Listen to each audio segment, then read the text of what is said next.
இஸ்லாத்தை ஆரம்பத்திலிருந்து கற்றுக்கொள்வோம். எபிசோட் 2. அஸ்ஸலாமு அலைக்கும் வரஹ்மத்துல்லாஹி வபரகாத்துஹு. இஸ்லாத்தை கற்கும் இந்த பயணத்தில் நான் உங்கள் ஹைரா.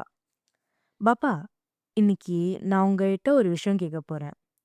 உண்மையை சொல்லப் போனா, இதை கேட்கறதுக்கு எனக்கே கொஞ்சம் தயக்கமா தான் இருக்கு. எந்த தயக்கமும் இல்லாம கேளு ஹைரான். கேள்விகள் தான் மனசுல இருக்கிற எல்லா குழப்பங்களையும் நீக்கி தெளிவ தரும். பாப்பா, அல்லாஹ்க்கு எல்லாமே தெரியும்னு நாம நம்புறோம். அல்லாஹ்க்கு கடந்த காலம் தெரியும், நிகழ்காலம் தெரியும், வருங்காலமும் தெரியும். யார் சொர்க்கத்துக்கு போவாங்கன்னோ அல்லாஹ்க்கு தெரியும். யார் நரகத்துக்கு போவாங்கன்னும் தெரியும். அப்போ என்னோட கேள்வி என்னன்னா, அல்லாஹ்க்கு எல்லாமே முன்னாடியே தெரியும்னா, அப்புறம் எதுக்காக நம்ம படிக்கணும்? முடிவு என்னன்னு அவருக்கு தெரிஞ்சிருக்கும்போது, அப்புறம் ஏன் நமக்கெல்லாம் ஒரு டெஸ்ட் வைக்கணும்? இது கொஞ்சம் அநியாயமா தெரியல? ஹைரா, நீ கேட்டது ரொம்ப ஆழமான, உண்மையான கேள்வி. நெறைய பேரோட மனசுல இந்த சந்தேகம் இருக்கும். ஆனா, வெளியில வந்து கேட்க பயப்படுவாங்க. நாம ஒரு உதாரணத்தோட படிப்படியா இத புரிஞ்சுக்கலாம். முதல்ல எஸ். அல்லாஹ்வுக்கு எல்லாமே தெரியும். அல்லாஹ் குர்ஆன்ல சொல்றான், "இன்னல்லாஹ பிகுல்லி ஷைஇன் அதீம்." சூரா அல்-கபூத் அத்தியாயம் 29 வசனம் 62. இதோட அர்த்தம் என்னன்னாக்கா, நிச்சயமாக அல்லாஹ் எல்லாவற்றையும் பற்றி முழுமையாக அறிந்தவன். ஆனா ஹைரா, அல்லாஹ்வுக்கு தெரியும் அப்படிங்கிறதுக்காக அவன் உன்னை ஒரு முடிவை எடுக்க சொல்லி கட்டாயப்படுத்துறது இல்ல. முடிவெடுக்கிற உரிமை உன்கிட்ட தான் இருக்குது. உனக்கு புரியுற மாதிரி ஒரு சின்ன உதாரணம் சொல்றேனே. உன்னோட ஸ்கூல் டீச்சரை வந்து நினைச்சுக்கோ. அவங்களுக்கு ஒரு 30 வருஷ அனுபவம் இருக்கு. கிளாஸ் ஆரம்பிச்ச நாளே ஸ்டூடண்ட்ஸ் எல்லாரையும் பார்த்து, யாரு நல்லா படிச்சு பாஸ் ஆவாங்க, யாரு சரியா படிக்காம ஃபெயில் ஆகப் போறாங்க அப்படிங்கிறது அவங்களுடைய அனுபவத்தை வச்சு அவங்க கணிச்சிருவாங்க. ஆனா, அதுக்காக அந்த டீச்சர் கிளாஸ் ஆரம்பிச்ச நாளே, "நீ ஃபெயில் ஆயிடுவ" அப்படின்னு சொல்லி ஒரு ஸ்டூடண்ட்ட ஃபெயில் பண்ணுவாங்களா? இல்ல. நிச்சயமா எக்ஸாம் வைப்பாங்க தான்.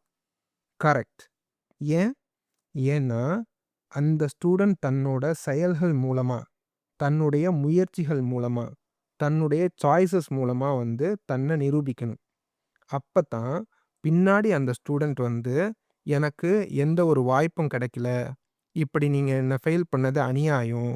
எனக்கு ஒரு வாய்ப்பும் நீங்க தரல." அப்படின்னு சொல்ல முடியாது. அந்த எக்ஸாம் டீச்சர் தெரிஞ்சுக்கிறதுக்காக இல்ல. அந்த ஸ்டூடண்ட்டும் தன்னைத்தானே உணர்ந்து, தன்னை நிரூபிக்கிறதுக்காகவும் தான்.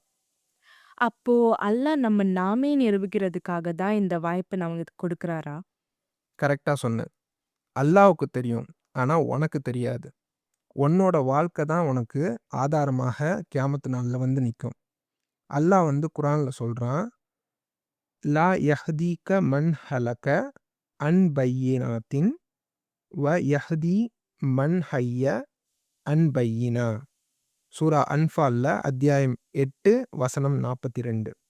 இதோட அர்த்தம் என்னன்னாக்கா, அழிவுற்றவர்கள் தெளிவான ஆதாரத்தை கண்ட பின்பே அழிவுற வேண்டும். உயிர் பிழைத்தவர்கள் தெளிவான ஆதாரத்தை கண்ட பின்பே உயிர் வாழ வேண்டும். அதாவது, மறுமை நாள்ல அல்லாஹ் முன்னாடி நிக்கும்போது யாரும் இப்படி சொல்லவே மாட்டாங்க.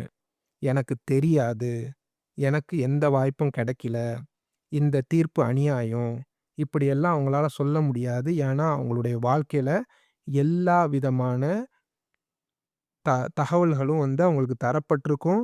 எது சரியான பாதை, எது தவறான பாதை, எப்படி நடந்துக்கணும், எல்லாமே வந்து அவர்களுக்கு சொல்லப்பட்டிருக்கும். அந்த வாய்ப்பு சரியான முறையில அவர்களுக்கு கொடுக்கப்பட்டிருக்கும்.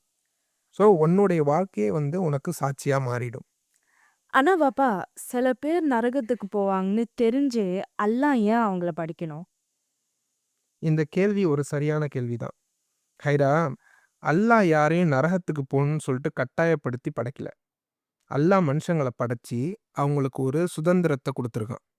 நல்லத தேர்ந்தெடுக்கிறதுக்கும், கெட்டத தேர்ந்தெடுக்கிறதுக்கும் உனக்கு ஒரு உரிமை இருக்குது. அல்லாஹ் வந்து குர்ஆன்ல சொல்றான், சூரா அல் இன்சான் அத்தியாயம் 76 வசனம் 3ல, "இன்ன ஹதைனாஹுஸ் சபீலா இம்ம சகீரன் வ இம்ம கஃபூரா. நிச்சயமாக நாம் மனிதனுக்கு வழியை காட்டினோம். அவன் நன்றி உள்ளவனாகவும் இருக்கலாம், அல்லது நன்றி கெட்டவனாகவும் இருக்கலாம். அல்லாஹ் வந்து பாதையை காட்டிட்டான். அதில் நடக்கிறது உன்னோட சாய்ஸ். உனக்கு ஒரு நிஜமான உதாரணம் சொல்றேனே. உனக்கு முன்னாடி வந்து 2 ரோடு இருக்குன்னு வச்சுக்க. ஒரு ரோடு அழகான தோட்டத்துக்கு உன்ன கொண்டு போகும். இன்னொரு ரோடு ஆபத்தான இடத்துக்கு வந்து கொண்டு போகுது. நான் உன்கிட்ட தெளிவா எச்சரிக்கை பண்ணி, பாதுகாப்பான பாதைய நான் காட்டிர்றேன். ஆனா, நீ எல்லாத்தையும் மீறி ஒரு ஆபத்தான பாதைய தேர்ந்தெடுக்கிறன்னு வையி. அது என்னோட தப்பா? இல்ல. ஏன்னா அது என்னோட சாய்ஸா தான் இருந்திருக்கும். அதேதான். அல்லாஹ் யாரையும் நரகத்துக்கு போன்னு சொல்லிட்டு தள்றதில்ல. மனுஷங்க அவங்க எடுக்கிற முடிவால தான் அங்க போறாங்க. அல்லாஹ் குர்ஆன்ல இத தெளிவா சொல்றான். சூரா அன்-நஹல் அத்தியாயம் 16 வசனம் 33ல வமா தலம் வமா தலமஹும் முல்லாஹு வலாக்கின் கானு அன்ஃபுஸஹும் யல்திமூன். அல்லாஹ் அவர்களுக்கு அநியாயம் செய்யவில்லை.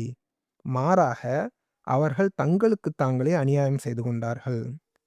அப்போ அல்லாஹ்க்கு எல்லாமே தெரியும் அப்படிங்கிறதுக்காக நம்மகிட்ட இருக்கிற சுதந்திரம் பறிபோகல. நம்ம செய்யற செயல்களுக்கு நாம தான் பொறுப்பு. ஆமா. அல்லாஹ்வுக்கு எல்லாம் தெரியும். ஆனா முடிவெடுக்கிறது நீதான்.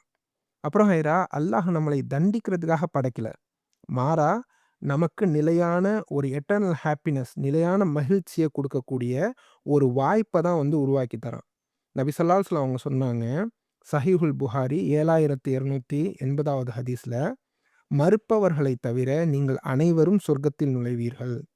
அப்போ அவர்களுடைய தோழர்கள் கேட்டாங்க, யார் மறுப்பாங்க நபியே? அதுக்கு நபி ஸல்லல்லாஹு அலைஹி வஸல்லம் அவர்கள் சொன்னாங்க, யார் எனக்கு கீழ்ப்படுகிறார்களோ அவர்கள் சொர்க்கத்தில் நுழைவார்கள். யார் எனக்கு மாறு செய்கிறார்களோ அவர்களே சொர்க்கத்தை மறுத்தவர்கள். அல்லாஹ் வந்து எல்லாருக்குமே வந்து அழைப்பு விடுக்கிறான். யாரையுமே தடுக்கல. பாப்பா, வாழ்க்கைய பார்க்குற என்னோட பார்வையே இப்பதான் மாறுது. அல்லாஹ் நம்ம தண்டிக்க நினைக்கல. மாறா நமக்கு ஒரு சான்ஸ் கொடுக்குறான். ஆமா ஹைரா. இந்த வாழ்க்கை வந்து ஒரு ட்ராப் கிடையாது. இது ஒரு வாய்ப்பு, ஆப்பர்ச்சுனிட்டி. ஒரு நிலையான சந்தோஷத்த சம்பாதிக்கிறதுக்கு கிடைச்ச மிகப்பெரிய ஆப்பர்ச்சுனிட்டி. பாப்பா, இப்போ எனக்கு எல்லாமே புரியுது. அல்லாஹ்க்கு எல்லாம் தெரியுங்கிறதுனால வாழ்க்கை அர்த்தம் இல்லாம போகல. ஒவ்வொரு நிமிஷமும் நாம எடுக்கிற முடிவுகள் தான் வாழ்க்கைய அர்த்தமுள்ளதாக்குது. நிச்சயமா ஹைரா. உன்னுடைய முடிவுகள் தான் உன்னோட கதை. அல்லாஹ் வந்து மிக நீதமானவன். அவனுக்கு யாரும் அவன் யாருக்கும் ஒரு அணு அளவு கூட அநியாயம் செய்ய மாட்டான். இது ஹைரா. இஸ்லாத்தை ஆரம்பத்திலிருந்து கற்கும் என்னோட பயணம் தொடரும். அஸ்ஸலாமு அலைக்கும் வரஹ்மத்துல்லாஹி வபரகாத்துஹு.